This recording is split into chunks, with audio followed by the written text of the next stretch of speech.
우리 아이들 너무너무 예쁘죠? 네, 우리 한번 격려의 박수 한 번만 더 부탁드려도 될까요? 네, 우리 교회 희망이자 미래입니다. 네. 아름다운 가정의 달 5월입니다. 거리에는 정말로 예쁜 철쭉꽃으로 가득합니다. 가끔 비가 와서 좀 쌀쌀한 날씨도 있지만 날씨가 요즘 정말로 아름답습니다. 또 얼마 전까지 우리 교회 주차장에 벚꽃이 가득했었죠. 예, 근데 저는 그때 코로나 격리 때문에 그 아름다운 벚꽃은 보지 못했지만 지금 새로 올라온 나뭇잎도 너무 예쁩니다. 그 막 파릇파릇 연두색일 때 너무 예쁘죠? 우리 아이들처럼 예쁩니다. 정말 봄에 새로 솟아오르는 새싹처럼 귀하고 너무 예쁜 아이들입니다. 그런 싱그러운 아이들이 오늘 이렇게 하나님께 우리 어른 성도님들과 함께 예배를 드리게 되었습니다. 여러분, 우리 아이들 함께 예배드려서 너무 좋죠? 오, 네, 이렇게 훌륭합니다. 네, 우리 아이들이. 이거 연습 안 했는데 네, 대답 되게 크게 하네요. 네, 떨리는 마음으로 사회를 본 친구도 있고 악기로 섬기는 친구, 대표 기도하고 성경 봉독하고 성경 봉독한 친구들은 2학년이에요. 예, 참 어린데 잘하죠? 그다음에 함께 몸으로 찬양하고 있다가 율동할 친구들도 있고 목소리로 찬양한 친구들도 있습니다. 오늘 예배를 위해 우리 친구들이 정말로 오랫동안 연습도 했어요. 악기 연습은 평소에 벌써 몇 달째 토요일마다 연습했습니다. 그리고 정말 어려운 찬송가도 피아노로 척척 해내는 우리 친구들 보니까 미래가 정말로 너무 밝습니다. 심지어는 막 30분씩 애들이 집에서 연습도 한대요. 네, 너무 귀한 아이들입니다. 그런 아이들과 또 우리 이 아이들을 사랑으로 양육하여 주시는 우리 교회 성도님들과 함께 오늘 나누고픈 성경 말씀을 준비했습니다. 오늘의 본문은 예수님께서 예루살렘 절기를 지키러 올라가셨던 이야기입니다. 예수님께서는 당시 관례를 따라 부모님과 여러 친지들과 함께 예루살렘에 가셔서 절기를 지키셨습니다. 그때 예수님이 다 끝나고 오는 길에 예수님이 안 보였습니다. 부모님이 당연히 그때 친척들과도 함께 우르르 갔기 때문에 그 중에 있거니 하고 부모님께서 아마 초반에는 안 찾으셨을 거예요. 예수님의 나이가 당시 12살 정도였으니까 우리 6학년 손 들어볼까요? 예, 6학년 맞나요? 요 정도예요. 네, 요 정도 큰 애들이니까 막 손 붙잡고 막 그렇게 가진 않았겠죠. 어디선가 껴서 오려니 했을 겁니다. 근데 이때 예수님이 안 보이신 거죠. 그래서 예수님의 부모님이 다시 찾으러 갔습니다. 난리가 났겠죠. 근데 예수님이 성전에서 여러 선생님들 사이에 앉으셔서 토론을 하고 있었습니다. 그곳에는 아마 대단한 율법학자들이 있었을 거예요. 절기였기 때문에요. 예수님은 그들에게 묻기도 하시고 대답도 하셨습니다. 근데 그때 예수님이 뭐 그냥 대충 말한 게 아니라 거기에 있던 훌륭한 학자들이 놀랄 정도였다고 합니다. 그때 예수님의 부모님은 예수님이 무슨 말을 하는지 뭐 상관없으셨을 수도 있죠, 그죠? 막 애를 찾아야 되니까 너 어디 있었니? 라고 제가 어제 열심히 책을 찾아보니까 약간 정말로 이 꾸짖는 듯한 어디 있었어?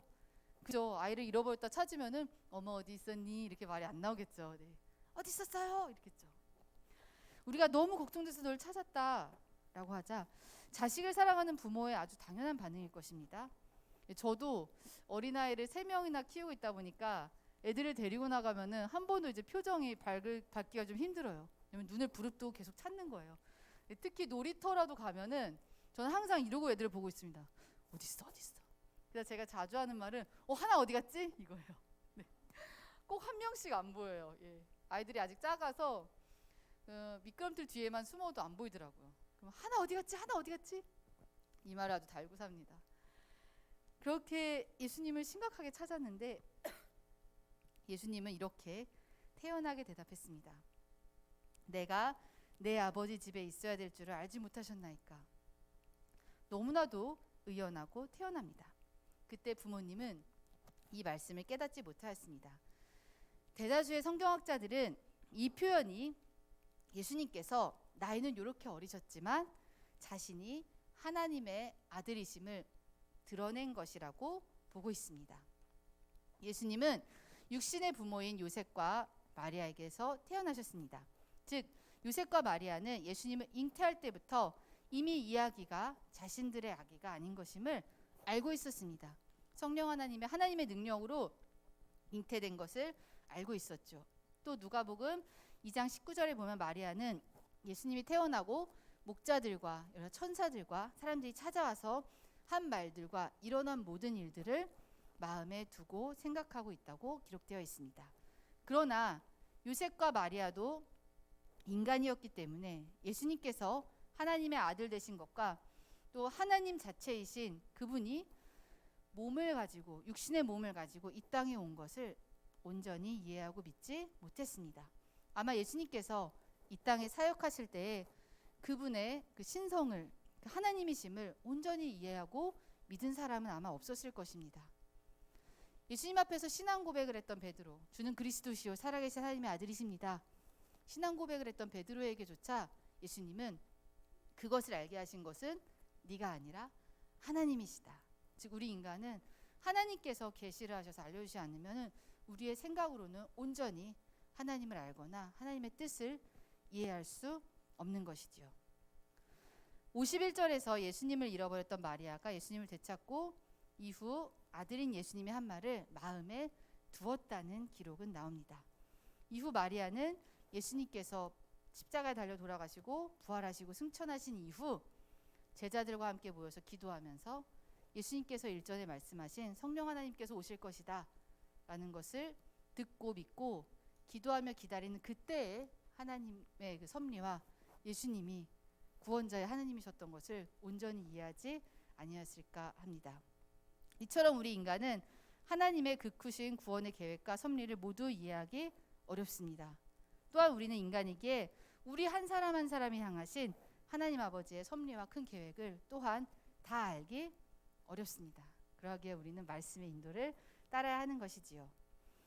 하지만 예수님은 다르셨습니다. 오늘 우리는 이 어린 예수님께서 어떻게 달랐는지 예수님께서 하신 일에 주목을 해보아야 합니다. 첫 번째, 어린이 예수님은 자신이 어떤 존재임을 아셨습니다. 어린이 예수님은 성전이 자신이 거할 곳임을 알았습니다. 그리고 자신의 아버지가 하나님이심을 알았습니다. 육신의 부모가 있지만 예수님의 진정한 아버지는 하나님이신 것을 믿었던 것이지요. 또한 그 아버지의 집, 하나님의 말씀이 선포되고 하나님을 향하여 기도가 이루어지는 곳이 성전이 곧 진정한 성전이고 하나님의 집이고 또 자신이 있어야 할 곳임을 알고 계셨습니다. 부모는 깨닫지 못하였으나 예수님은 이것을 알고 계셨습니다. 그렇다면 우리의 집은 어디일까요? 하나님의 자녀가 된 우리의 집은 어디일까요? 우리 친구들, 우리의 집은 어디일까요? 네. 네, 우리 친구들, 우리 집은 어디일까요? 네, 우리 어린이다운 대답이 나왔습니다. 잠이 확 깨시죠, 여러분? 네. 네, 우리의 집은 먼저는 이곳 교회입니다. 그렇다면 교회는 어떤 곳일까요? 여러분, 교회는 어떤 곳이에요? 예배 드리는 곳. 또 여러분, 교회는 어떤 곳이에요?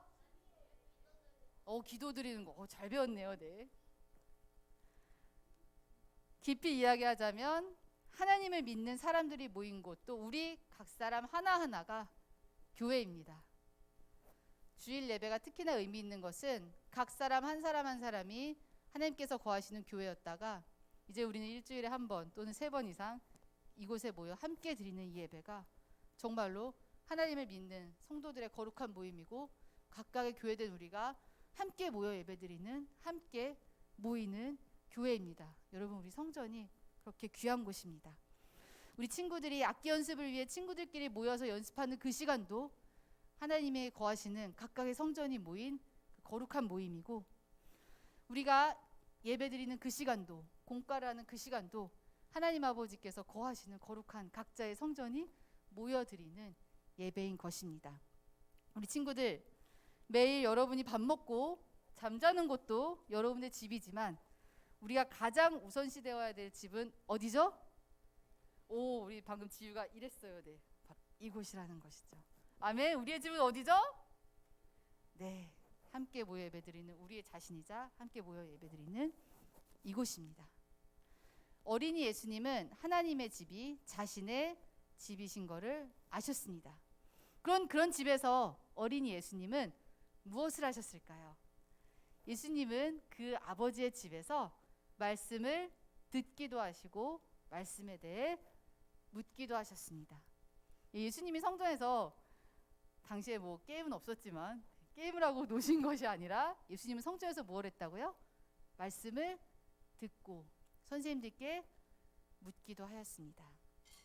우리 친구들, 우리가 믿는 하나님은 말씀의 하나님이십니다. 하나님은 말씀으로 여러분들을 만드셨고 말씀으로 세상을 만드셨습니다.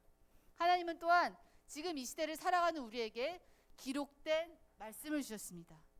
우리가 하나님의 집인 이 성전에 와서 가장 중요하게 해야 될 일은 하나님께서 주시는 말씀을 듣고 배우고 마음판에 새기는 이야기입니다. 또한 우리 어른들은 이 하나님의 말씀에 대해서 나누고 하나님의 말씀이 무엇인지에 대해서 삶을 통해 경험한 바를 또한 나누며 아이들에게 하나님의 말씀에 따라 어떻게 처절하게 싸우면서 살아갔는지를 보여주셔야 합니다. 그것이 우리 어른된 사람들이 해야 한 일일 줄 믿습니다. 아이들에게 하나하나 말씀을 보여줌으로 가르쳐야 합니다. 아이들이 얼마나 보는 것에 민감하냐면요, 제가 이걸 해도 될지 모르겠는데 한번 해보겠습니다. 오늘 어린이주일이니까 용기 내서요. 저희 막내가 쌍둥이 막내가 6살인데 밥을 먹는데 이렇게 앉더라고요. 이렇게 보이시나요? 네.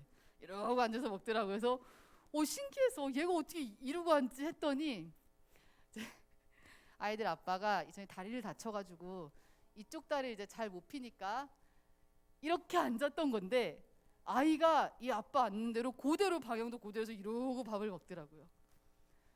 이 아이가 아버지의 행동을 보고 배우는 것에 너무나도 민감하더라고요. 그만큼 우리 아이들은 막 지금도 이렇게 장난치는 것 같지만 우리의 모습을 다 보고 있습니다. 말보다 중요한 것이 보여주는 교육임을 믿습니다. 그렇다면 이제 예수님, 우리 아이들이, 그래서 우리 어른들은 본보기가 되어야 되고요. 그렇다면 우리 아이들은 예수님께 무엇을 배워야 할까요? 예수님은 예수님 마음대로 하신 일이 없으십니다. 오늘 말씀을 보면요, 예수님은 이렇게 그 놀라우신 학자들과 막 토론도 하시다가 부모님이 이제 가자, 집에 가자. 그러니까 예수님은 다시 고향으로 돌아가서 부모님의 말씀을 받들고 섬기고 순종하셨습니다. 예수님은 이 땅에 오신 하나님이십니다. 말씀이 육신이 되신 그 전능하신 하나님이신데 예수님은 어느 날 갑자기 멋진 어른의 모습으로 짠하고 나타나신 것이 아니라 아주 힘없고 작은 아기의 모습으로 오셨습니다. 예수님은 이 땅에서 자라나는 모든 과정으로 자라셨고 12살의 나이에 매우 똑똑한 학자들과 토론을 하는 지혜와 능력을 가졌음에도 불구하고 육신의 부모님께 순종하고 섬기며 살아가셨습니다. 예수님은 정말로 철저히 하나님께 순종하였고 부모님께 순종하였습니다. 예수님은 다시 한번 말씀드리지만 이 땅에 사시는 동안에 예수님 마음대로 하신 일이 하나도 없습니다. 예수님은 공생의 기간 동안에 그 기적을 일으키시기 전에도 항상 하나님께 묻고 기도하셨고 오병이어를 일으키는 그 기적 전에도 하나님께 기도하시고 기적을 행하셨습니다. 예수님은 십자가를 지시기 전에도 기도를 하셨습니다. 예수님은 멋진 기적을 행하기 전에도 하나님께 아버지께 물어보셨고 기도하셨고 가장 힘든 일을 하시기 전에도 하나님 아버지께 묻고 순종하고 기도하고 따랐습니다. 우리 아이들이 오늘 배워야 하는 것은 이것입니다. 우리 아동부 친구들 순종이라는 말 들으면 어떤 게 떠오르세요? 복종. 또 순종이라는 말 들으면 어떤 거 떠오르세요? 어렵죠. 네, 단어가 어려워요. 네, 고대 유물에 이런 글이 써 있다고 합니다. 요즘 어린아이들은 어른들의 말을 듣지 않는다. 네, 이미 수천 년 전에 어린아이들도 어른들의 말을 안 들었나 봅니다. 예, 어쩌면 어린아이들이 어른들의 말을 잘 듣지 않는 것은 마치 자연의 섭리와 같은 일이나 우리 어린아이 친구들은 이제부터 예수님께서 하신 것을 철저히 본받아야 됩니다. 먼저는 하나님의 말씀에 순종해야 되고 여러분들을 최대한 수고로 길러주시는 부모님과 교회 선생님들께 순종하셔야 됩니다. 그러나 이 순종은 맹목적인 복종이 아니라 사랑과 존경에서 우러나오는 마음입니다. 사랑과 존경이 없는 순종은 그냥 겉으로 하는 거칠에 불과합니다. 하나님은 우리의 마음을 보십니다. 그래서 여러분들이 하나님께 순종하고 어른들의 마음에 순종할 때는 마음에서 우러나오는 사랑과 존경으로 해야 합니다. 저희 조그만 아이들이 요즘에 입버릇처럼 하는 말이 있어요. 뭔가 자기들이 잘못해 놓으면 눈치 보면서 엄마 사랑해 이럽니다. 예, 잘못했다는 거죠. 예, 엄마 사랑해요 이래요. 눈치가 빠삭해서. 다 알죠, 부모님들은 그 고백이 무엇인지. 여러분, 우리 아동부 친구들, 진정한 마음에서 우러나오는 사랑과 존경으로 하나님의 말씀을 따르고 여기 계신 성도님들께 순종하기를 부탁드립니다. 아멘. 네, 우리 아이들 잘 듣고 있어요. 지금 이렇게 되게 집중 엄청 잘하는 거예요. 네. 네. 그 다음에 마지막으로 우리 어른 세대들께 드리고 싶은 권면이 있습니다. 우리 어른 세대들은 아까 신앙의 본보기를 삶으로 보여줘야 된다고 부탁드렸죠. 또한 우리 아이들을 어떻게 바라보아야 할까요?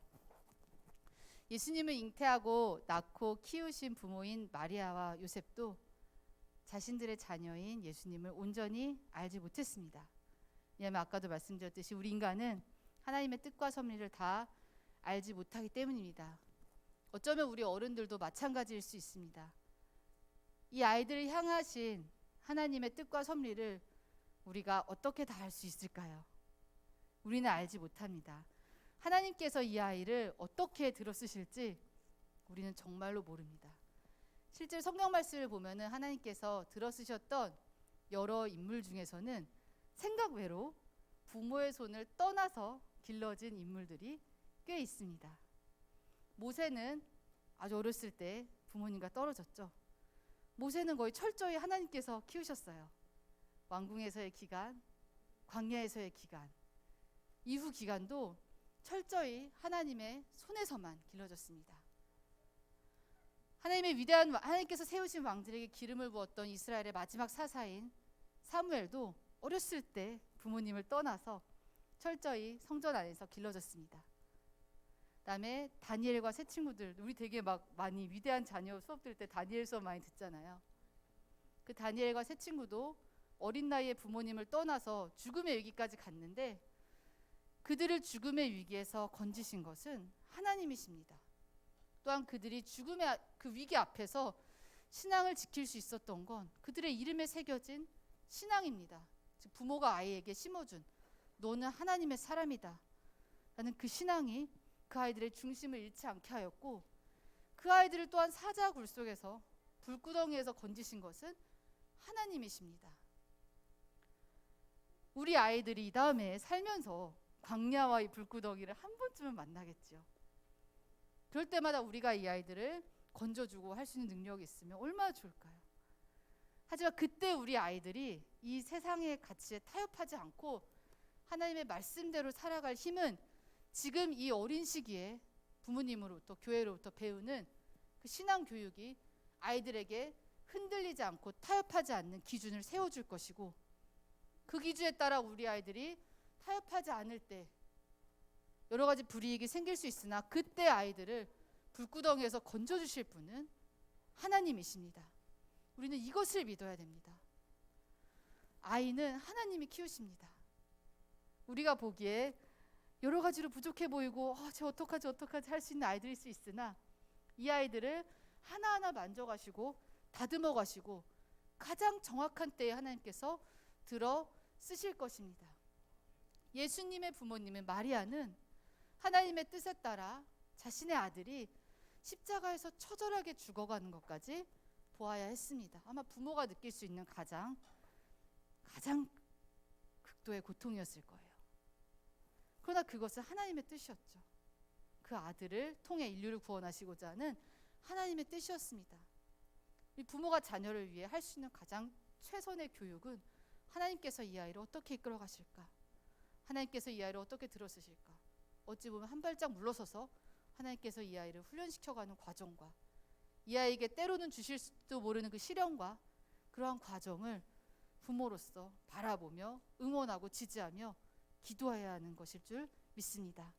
우리 아이는 하나님께서 키우십니다. 말씀 이제 맺겠습니다. 꽃보다도 아름다운 우리 아이들에게 줄 수 있는 가장 아름다운 유산은 우리의 믿음의 유산이고 말씀의 유산이고 우리들의 본보기입니다.